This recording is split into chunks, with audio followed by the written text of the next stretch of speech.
Hello everyone, welcome to my mini blog. So এই আউটফিটটা পরে আমি এখন রেডি হব। তো রেডি হয়ে পড়েছি। আমাকে কেমন লাগছে বলবেন প্লিজ। অলরেডি আমাদের গাড়িটা চলে এসেছে। গাড়ির ড্রাইভার যে ছিল উনি আমাদের ব্যাগপত্র সব গাড়িতে ঢোকাচ্ছে, এরপর আমরা ঢুকে যাব গাড়িতে। ওই যে দেখতে পাচ্ছেন আমার ছেলে গাড়িতে উঠে পড়েছে। আমরা সবাই গাড়িতে উঠে পড়েছি। এখন গাড়িটা কিন্তু ছেড়েও দিয়েছে।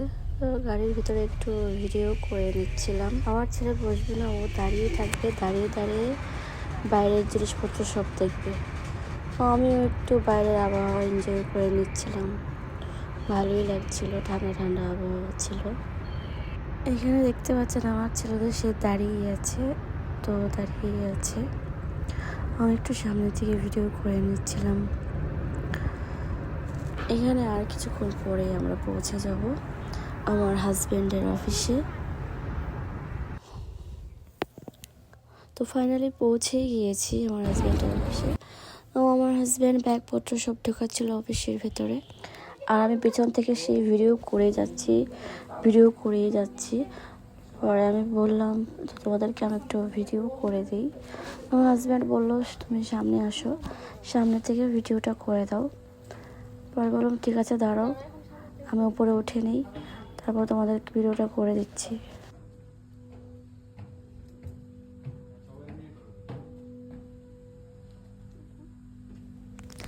আমার ছেলে তো অনেক খুশি, কারণ সে তার বাবার অফিসে এসেছে।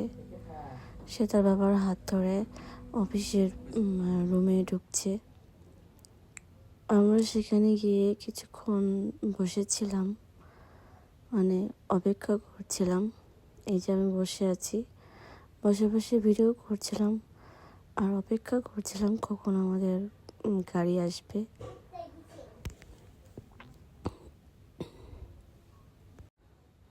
তো অপেক্ষা করতে করতে সময় শেষ হয়ে গেল। আমাদের রাতের বেলা ডিনার, খাসির বিরিয়ানি খাচ্ছিলাম। চলে এসেছি কক্সবাজার, মাত্র 1 ঘন্টা পরেই আমরা কক্সবাজারে পৌঁছে যাব। তো রাতের ভিডিওটা নিতে পারিনি। তো আমরা এসে পড়েছি কক্সবাজারের সেই হোটেলে, যে হোটেলে আমাদের রুম বুকিং করা আছে। তো কক্সবাজারের সেই হোটেলের যে লোকটা আমাদের ব্যাগপত্র নিয়ে ভিতরে চলে গেল। আমরা একে একে ভিতরে চলে গেলাম।